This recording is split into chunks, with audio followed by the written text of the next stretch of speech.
Hey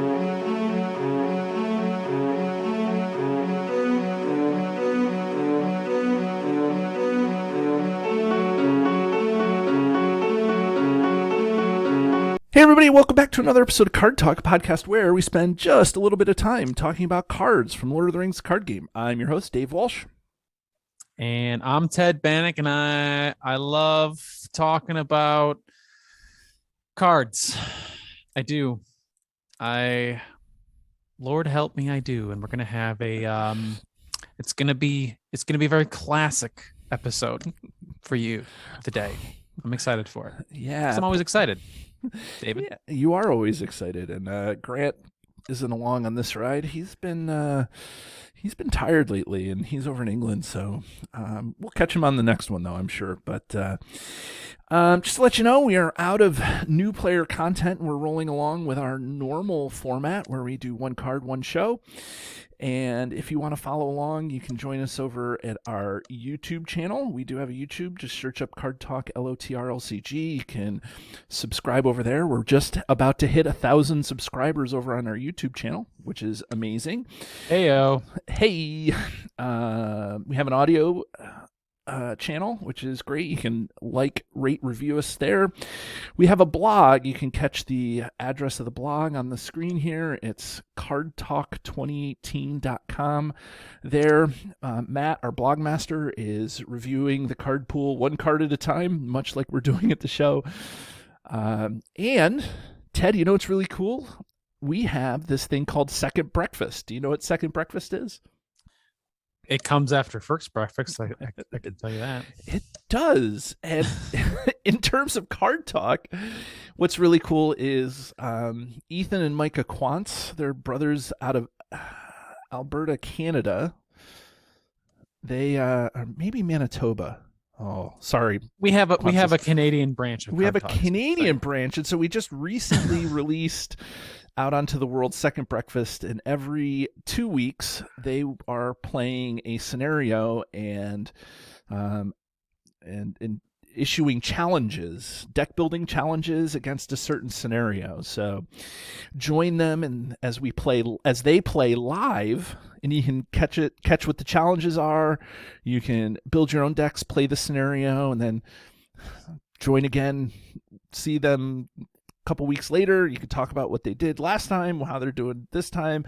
And so it's our live show that Ethan and Micah are doing, and it's good stuff. So join them every Sunday. I think it's 4 p.m. Eastern, or every other Sunday, 4 p.m. Eastern.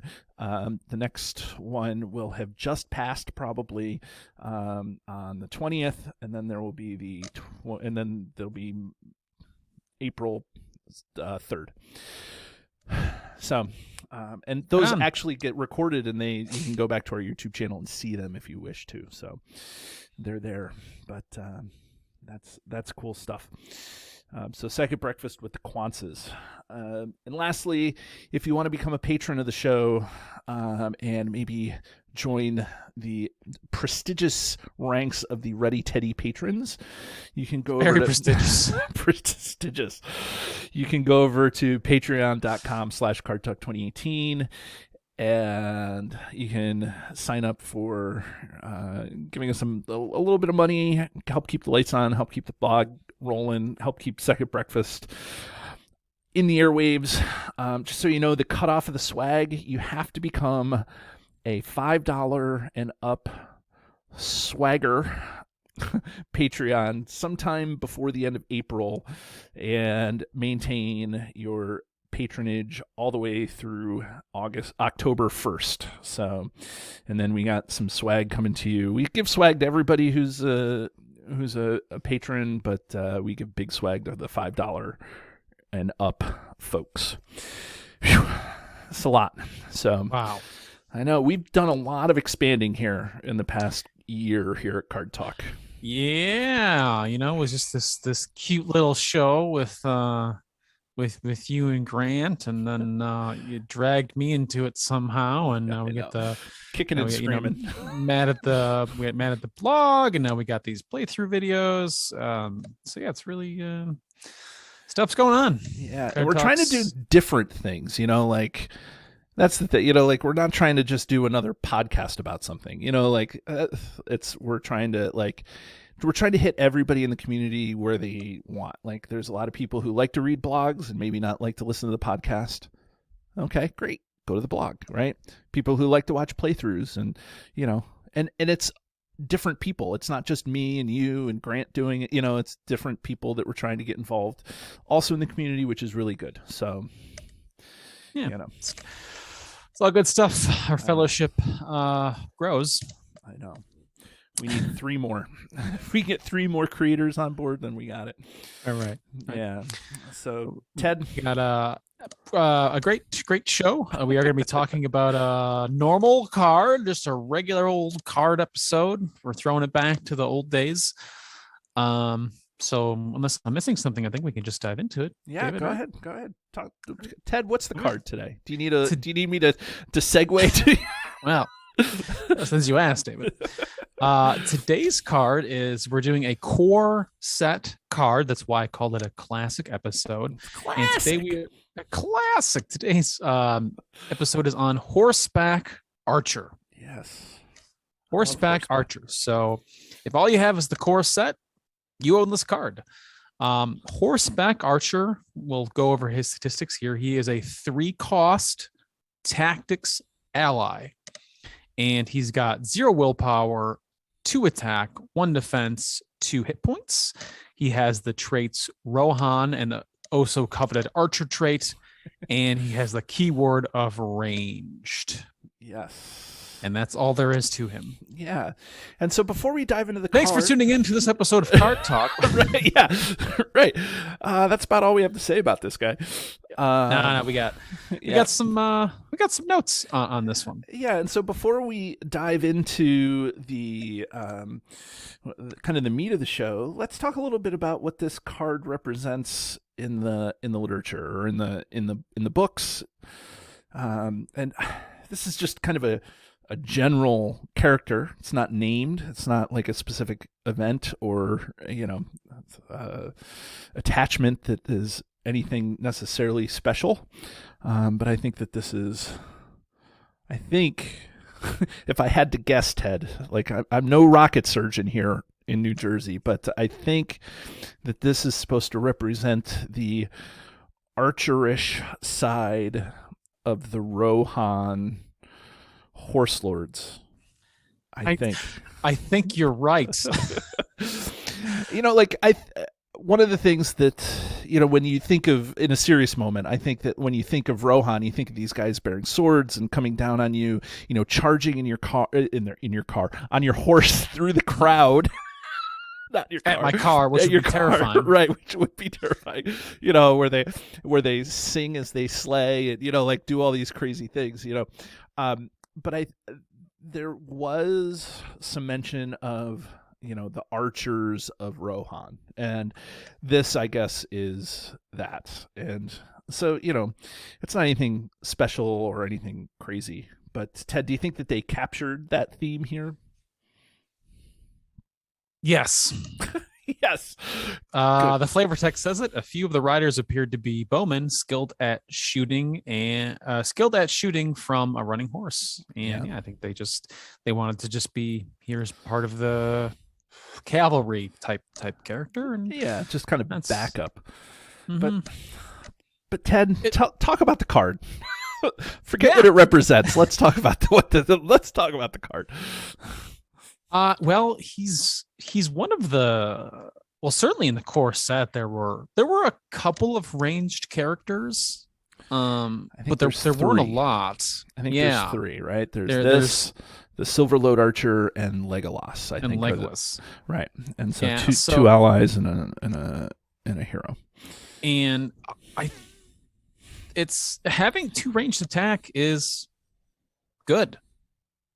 I mean, it's good. And he's also got 2 hit points. So even when you're playing against core set scenarios, you know, he's not going to necessarily get hit or be killed by something that does direct damage to your characters, you know? Mm-hmm. If I'm thinking of, I think Evil Storm is the treachery, where if you're 35 or higher, Yep, that's all your characters take one. mm-hmm. You know, That's right. Yep. he won't die. He'll weather the first storm. Mm-hmm. Yeah. But that 2 range is really, it's helpful because you want to make sure if you're playing tactics, sometimes the other players are not prepared for enemies, and if you want to do as much as you can to help them out, then this is one of the tools to do it. And he's not unique, as you said, David, so you can pack up to 3 in your deck and have up to 3 on the table at one time. You can have up to 12 on the table at one time. You could in a 4-player game. In a 4-player game, you could have 12 of them. Yeah, what about you? Yeah, I was going to say that I think you're right about the 2 ranged, but I think that the knock on this guy is that 3 cost. Yeah, I didn't want to bring him down just yet. I was trying to build him up. Yeah, well, and so I mean, what can you do, right? Just for anybody who's a new player out there that doesn't know the kind of the standard algorithm for figuring out what the cost of something is, you take their stats plus their health and you add them up and divide by 2, and that usually gives you the rough cost of things. Some things break that cost, and for real good reasons. Some things don't follow that cost at all for not very good reasons, like Radagast, Brock Iron Fist, Hero Beorn, those are Gandalf.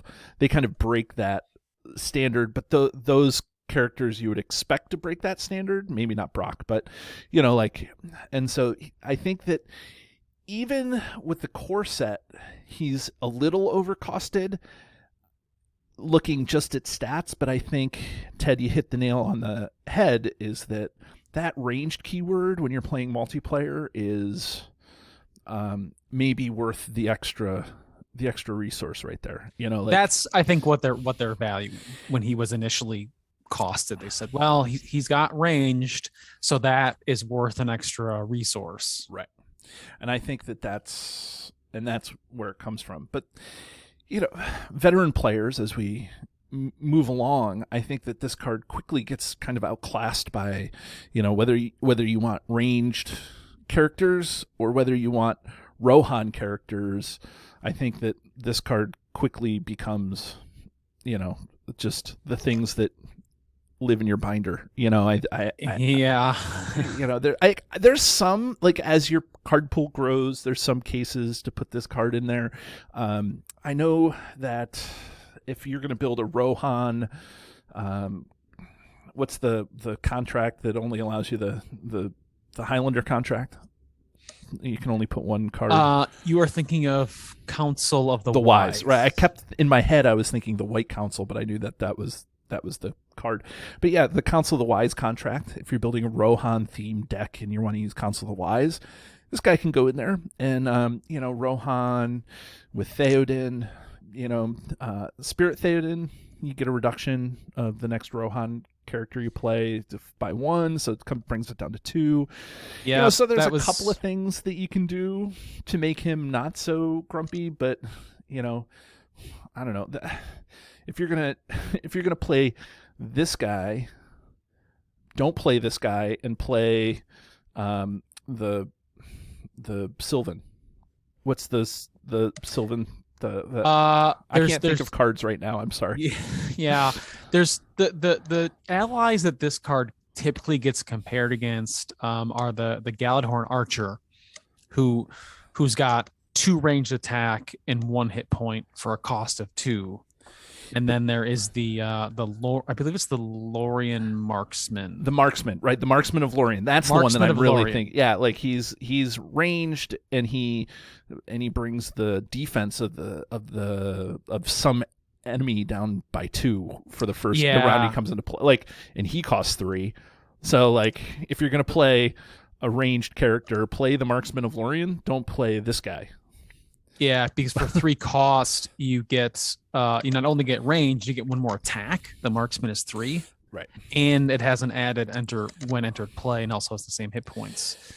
Actually, let me give everybody out there really good advice on how to build a Rohan deck. Okay, take your 3 Rohan heroes: Spirit Eowyn, Tactics Eowyn, Spirit or Tactics Theoden, Theodred, whatever you're gonna do. Okay, take those 3 heroes, pick them. Okay, put them away, and get out Celeborn, Galadriel, and Thranduil, and play with Marksman, Lorian Marksman of Lorian, and that's your Rohan deck, right? Rohan is a very challenging deck to build with not a full card pool, and even with a full card pool, it can give you fits and starts, especially if you're playing solo. Yeah, I'm really curious if time we're recording this, a product that is very new are those starter decks by FFG, and there is a Rohan deck, and I haven't seen the full deck list of those. I don't know if they were published somewhere or if some players published them now that they're out. I'm very curious. If you keep talking, I'll look it up and I'll let you know. Yeah, I'm very curious to know if this guy squeaks in there. If he did. He's in the Riders of Rohan at two copies. Okay, I think Dave, so there's, in my mind, there's 2 best use cases for him. One is if you play him with the hero Spirit Theoden that reduced the cost of the first Rohan ally you play, you only pay 2 for him, and then you're getting a ranged character for 2, right. And that's a little easier. Even though, yes, you could be using the reduction on a different ally, I have to pay 2 for him with Theoden is reasonable, I think. And the second use case that I find is multiplayer, and I will build decks sometimes if I'm going to a convention, Gen Con of the Rings, an event like that, or even like a fellowship event at a local store. I will just make a deck sometimes that just plays as much range and sentinels as I can. Mm-hmm. If I know I'm going to be sitting down in a 4-player game, one of my decks is just going to be chocked full of range sentinel, and this guy I will put in there because I'm trying to play as many as I can. Right. And I will just want more ranged characters that are tactics, and he has those things. Yeah, I mean, there are some other like corner cases that you can do, like Rumil must have been at Helm's Deep, right? With I think so. Rumil is a Lorian, an elf of Lorien, right? Mm-hmm. Yeah, and the elves of Loriens were at Helm's Deep, as we all know. As everybody knows, films. Right? And so we know the Horseback Archer was also at Helm's Deep, and so and Rumil does trigger off of the keyword, off of the ranged keyword. And so there's some shenanigans that you could do there if you were doing some maybe acceleration on, some generic resource acceleration, in tactics. If you're playing a Sylvan deck and you want to have range and you want to have Rumil really piled up with a ton of, ranged characters, like I could see that being a corner case, but I still think that there's enough ranged within Sylvan elves that you don't have to include this guy, but maybe maybe you're trying something. So there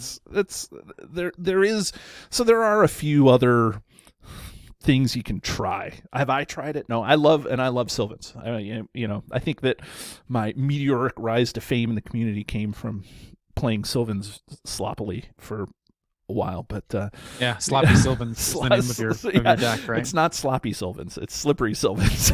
No, I'm pretty sure it's sloppy. But when I play it, when it's played by Dave. Right.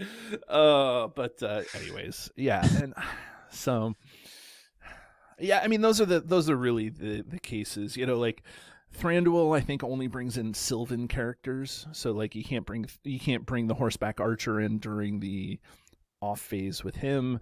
So I think you're really stuck here making this guy, like, if you're playing tactics and you need a range character and you have a limited card pool, this guy's it, right? But I think that as your card pool grows, you'll find just better options. Even if you're a new player and you just bought one of the starter decks, I think you probably found better options there too.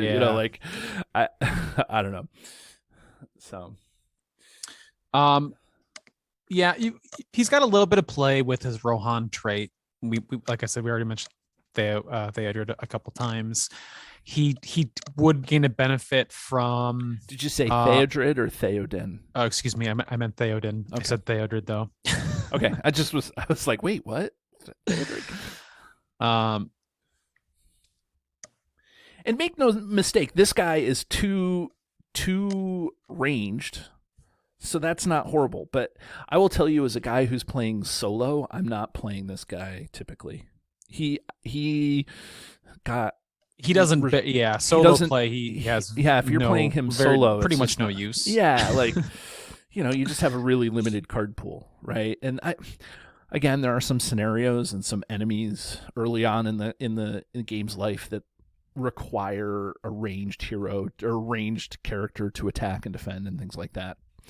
But I think in Roskabel there's some of those, but. The only other card I could really think of that he gains benefit from is he's got no willpower, but if you are playing a Rohan deck and also playing Spirit, which a lot of them are Spirit tactics, he gains a benefit from the event called Astonishing Speed. Oh yeah, which is the 3-cost Spirit event that gives all Rohan characters +2 willpower. Mm-hmm. So he just shares that trait. So if you're going for a Blaze of Glory, he can contribute 2 on that round, as opposed to playing a non-Rohan character that wouldn't get that bonus if your deck is around that archetype. What's Light the Beacons, Ted?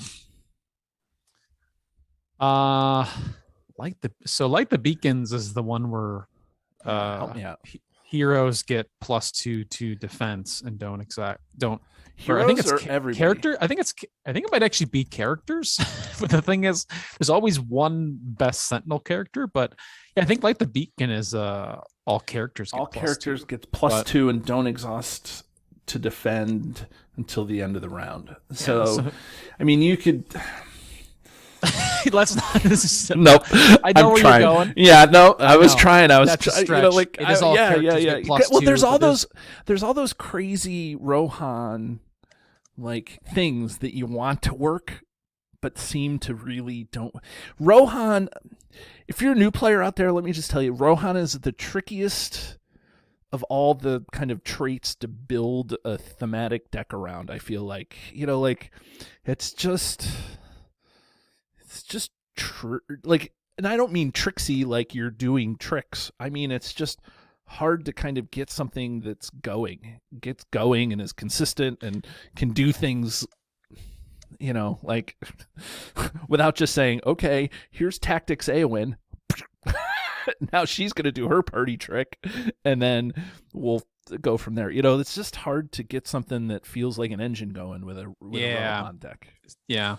So this guy's he's pretty simple. He's a bit overcosted, but his you can play with his Rohan trait, and the range can be helpful, especially if you're playing in I'd say a 3 or 4 player scenario. Carries the most weight. Yeah, that's going to be the sum of it. But we can take a gander at his artwork. Yeah, I think this card suffers a lot from early card pool problems, right? Like the card itself, I think if it was designed today, it would just be 1 less cost or would have something else as an ability. And in that same vein, the artwork is also, I think, it's fine, but I've seen better artwork, more quality, like Rohan-ish things than what this is. Does that make sense? Yeah, I mean, it is an archer on horseback in the picture, so they nailed that part. Yeah, somebody obviously read the card title, which is fine. Yeah. I can't tell where he is exactly. The art's not stellar, but the background is muted, and I think but it's still good. It's fine. It's fine. Yeah, here's the problem in a card game where the art is always awesome. This artwork is fine, which makes it in the bottom. When the bar in the bottom really third, right? It's like bottom third artwork not because the artwork itself is horrible. It's just because everything else around it is so good. Much like the card's abilities, right? The whole card suffers from that. Right. I think that the card is kind of monotone too, which I think they kind of got away from. I don't know. It's just like I don't know. Yeah. I feel like this card is on fire, which is exactly where it needs to be. Yeah, I feel like looking at the card to actually help it is his 1 defense doesn't serve him. I would have rather have seen that on his willpower, because then he could at least quest on turns you need him to. Yeah, even 3 attack. I mean, put it on his attack and make him like just completely unilateral. If he had the 1 willpower in addition to the 1 defense, a couple of things you could do to, I think, to modify this guy, and I think he would have been better served. But I will say that it was the beginning of the game, and who knows where they were going. Like, nobody would have ever guessed that this game was going to last 10 years of new development, and right. So this card, I just think, just became obsolete. So, yeah. Yep. But again, like I said, has its places. Yeah. So, well, should we ring this guy, Ted? Yeah, let's ring him up. Okay. Well, it's been a while, right? So for anybody who doesn't know because you're a new listener, or anybody who has forgotten because it's been so long, we have a highly scientific yet arbitrary system where we ring a card on a scale from 1 to 10, where 1 is the one card to rule them all, or the best card in the game, and a 10 is the card that gets thrown back into the fiery chasm from whence it came. So, Ted, between you and I'll let you go first. I hate to give core set cards a poor rating, but they tend to be the most outdated.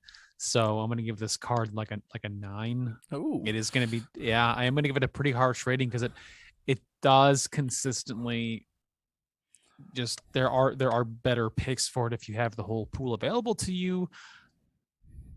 However, I will still put it in decks, like I said, for multiplayer games, especially if I know it's going to be a 4-player event. I'm like, I just want to get ranged characters on the table, and the more I have in my deck, the sooner I can do that. Yeah. How about you? Ted, I think you were kind to this card. Yeah, I mean, when I think about deck building, or when I think about ringing a card, I think about deck building, and I think about things that inspire me to build decks. And this card just has never even really inspired me. I mean, of course, I've put it in a deck or two at some point, but not hardly anything, anywhere, anytime. I never pull this card out of the binder, and it's a shame because I have like 4 core sets, plus I have the new revised core set, so I have like 28 of these things floating around. So all that to say is I think that I have to drop a 10 on this guy. This guy is a 10. But if I had to guess, the review over at the blog is going to be maybe a little kinder, so maybe you guys go over to the blog and see what our guest writer Joe has to say about this guy. So Ted with a 9 and me with a 10. That's crazy. But as we wrap up the show, what I want to do is I want to make sure that we thank our patrons. It's because of patrons like everybody out there who's given a couple of bucks a month that this makes this show possible. And I'd like to especially thank our brand new patron Brennan. So Brennan, thank you so much. And for everybody out there, we will see you again next week, and we'll talk about more cards. Have a great day. Do you love the content? Here's what you can do to stay connected. Become a patron. The money collected through Patreon goes into keeping the lights on here at the podcast. We love our patrons, and you can join at many different levels. Visit patreon.com/cardtalk2018. You can subscribe to us, whether you're watching our YouTube channel or you're listening to us in your favorite podcatcher. Hit the subscribe button to get notifications of all our new episodes. Didn't know we were an audio podcast? Find us by searching Card Talk to get access to our 120 plus regular episodes. Didn't know we were a video channel? Find us by searching Card Talk LOTR LCG on YouTube. And there you can find not only our regular episodes, but you can find our bonus playthroughs and other content related to the game.